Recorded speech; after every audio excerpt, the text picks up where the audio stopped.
सावन के महीने में एक चीज जरूर खा लेना। पूरे साल आपके घर में धन की कमी कभी नहीं होगी। भोलेनाथ की कृपा हमेशा आपके ऊपर बरसेगी। साथ ही साथ सावन के पहले सोमवार में यह 5 गलतियां कभी मत करना। जाने सावन के पहले सोमवार में व्रत उपवास कैसे रखे। दोस्तों, सावन का महीना बहुत ही शुभ और मंगलकारी माना जाता है। सावन का हर एक दिन उतना ही पवित्र माना जाता है जितना कि पवित्र गंगाजल। करोड़ों में कुछ खास लोग होते हैं जो भगवान शिव की कृपा पाते हैं। सच्चे हृदय से भगवान शिव की भक्ति करने वाला भगवान शिव का प्रिय भक्त कहलाता है।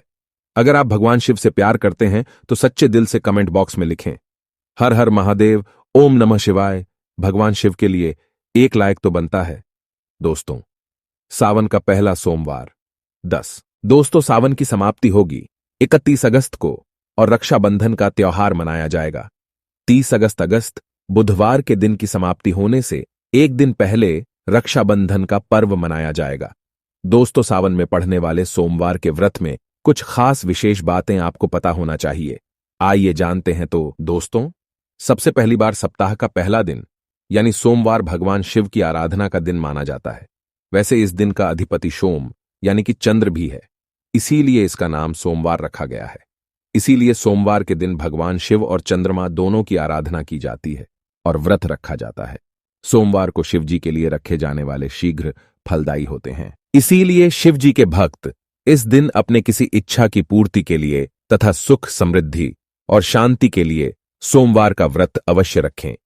वैवाहिक जीवन सुखमय हो तथा अच्छा जीवन साथी मिले, इस कामना के साथ कुंवारी लड़कियां विशेष रूप से सोमवार का व्रत रखती हैं। दोस्तों, दूसरी बात, ज्योतिष शास्त्र में सोमवार के दिन को विशेष रूप से भगवान शिव और चंद्रमा से जोड़कर देखा जाता है। इसीलिए इस दिन वे सभी काम करने चाहिए जो कि भगवान शिव को प्रिय है। भगवान शिव मंदिर के मंदिर जाकर गंगा जल अर्पण करना चाहिए और भगवान शिव को विशेष रूप से बेलपत्र को जरूर चढ़ाना चाहिए। शिव जी को चंदन का लेप भी लगाना चाहिए और आटे की पंजीरी का भोग लगाना चाहिए। रात्रि में चंद्रमा को अर्घ भी अवश्य देना चाहिए। इससे जीवन में सुख, समृद्धि और धन की प्राप्ति होती है। दोस्तों, तीसरी बात, भगवान शिव को सफेद वस्तुएं अत्यंत प्रिय है। इसीलिए सोमवार के दिन सफेद चीजें जैसे कि दूध, दही, सफेद फूल इत्यादि को विशेष रूप से भगवान शिव को अर्पित करना चाहिए और शिव जी को सफेद चीजों का ही भोग लगाकर आप भी सफेद वस्तु ही ग्रहण करें। इससे आप पर शिव जी की कृपा अवश्य बरसेगी। इसी के साथ ही सोमवार के दिन सफेद रंग के वस्त्र धारण करना चाहिए, अत्यंत शुभ माना गया है।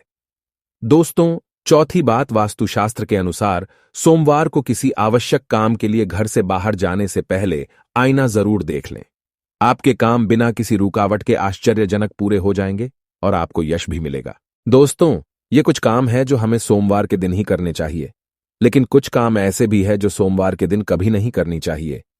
पहली बात, सोमवार के दिन काले रंग के कपड़े पहनकर शिवजी के मंदिर में भूलकर भी ना जाए। व्रत आदि में भी काले कपड़े कभी ना पहने।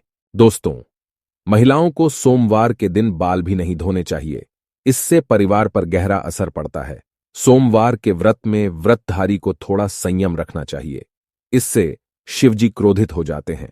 सोमवार के व्रतधारी को फलों में नाशपाती का सेवन नहीं करना चाहिए, नहीं माना जाता, शुभ नहीं माना जाता। दूसरी बात, सोमवार के दिन मांस का सेवन करना वर्जित है। इसके विपरीत शिवजी का व्रत रखना चाहिए या फिर शुभ सात्विक आहार जैसे दूध, दही, फल इत्यादि का सेवन करना चाहिए। दोस्तों, तीसरी बात, सोमवार के दिन किसी का अपमान ना करें और बुरे अपशब्द ना निकाले, क्योंकि जीभ पर बैठी मां सरस्वती का अपमान होता है और ऐसा बुरा व्यवहार सोमवार के व्रत में तो कतई न करें, व्रत टूट जाता है। दोस्तों, चौथी बात, शिवजी की पूजा के साथ ही नंदी महाराज की पूजा भी जरूरी है।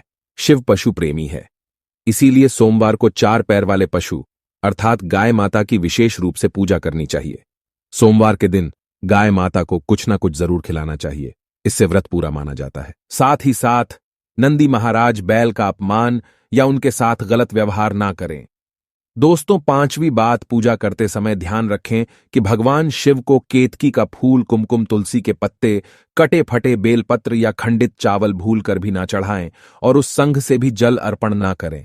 दोस्तों, सोमवार के दिन इस दिन शिव और चंद्रमा की आराधना करें, व्रत करें, मंदिर में जाएं। साफ मन से दिन में कई बार ओम नमः शिवाय का जाप जरूर करें। भगवान भोलेनाथ आप पर अवश्य प्रसन्न होंगे और आपकी हर मनोकामना पूर्ण करेंगे। इसी के साथ ही क्या आप जानते हैं, सोमवार के व्रत में यह फल कभी नहीं खाया जाता। अगर आप गलती से इस फल को खा लेते हैं तो जिंदगी भर भगवान शिव के क्रोध का सामना करना पड़ सकता है, आपका व्रत भंग हो सकता है, यहां तक कि आपके परिवार पर कष्ट आ सकते हैं। कम से कम सोमवार के व्रत में ऐसा कभी ना करें। दोस्तों, शास्त्रों में कहा गया है कि व्रतधारी को उधार मांगकर फल आदि नहीं खाना चाहिए, इससे पाप लगता है और व्रत अधूरा रह जाता है। सोमवार का व्रत हो या कोई भी व्रत, पड़ोसियों से मांगकर भी फल वगैरह नहीं खाना चाहिए। व्रत में उधार मांगकर खाने से व्यक्ति का व्रत झूठा हो जाता है। ईश्वर की शरण में आने पर व्यक्ति को झूठ नहीं बोलना चाहिए, कर्ज नहीं लेना चाहिए, चुगली आदि भी नहीं करना चाहिए, उधार मांगकर भी नहीं खाना चाहिए। अगर आपको कोई अपनी मर्जी से खाने के लिए कुछ देता है तो उसे आप खा सकते हैं, लेकिन व्रत में कम से कम उधार मांगकर नहीं खाना चाहिए, इसे पाप लगता है और व्यक्ति की पवित्रता भंग हो जाती है। दोस्तों, सोमवार का व्रत हो या कोई और व्रत पर आपको नाशपाती नहीं खानी चाहिए। दोस्तों, इस फल का नाम नाश यानी नाश करने वाला होता है, इसलिए इस फल को व्रत में नहीं खाना चाहिए। व्रत आदि को छोड़कर किसी और दिन आप कभी भी खा सकते हैं, लेकिन जिस दिन आपका व्रत हो उस दिन नाशपति का सेवन नहीं करना चाहिए, भगवान को भी नाशपति नहीं चढ़ाना चाहिए। दोस्तों, नंबर 3, कुत्तू या सिंघाड़े का आटा खाने से व्रत टूटता है। आपको बता दे, लंबे समय से रखा आटा आपका व्रत भंग कर सकता है। दरअसल पुरानी आटे में गुण आदि कीड़े वगैरह पड़ जाते हैं, ठीक तरह से दिखाई भी नहीं देती। ऐसा आटा खाने पर दरअसल आप मांस का सेवन करते हैं और व्रत में कीड़े खाना घोर पाप के बराबर माना गया है और आपका व्रत भी भंग हो जाता है।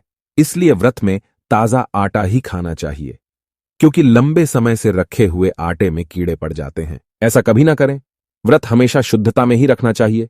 तो दोस्तों, उम्मीद करते हैं वीडियो में दी गई जानकारी आपको पसंद आई होगी। वीडियो अच्छी लगी हो तो वीडियो को लाइक करें और चैनल को सब्सक्राइब जरूर से करें। धन्यवाद।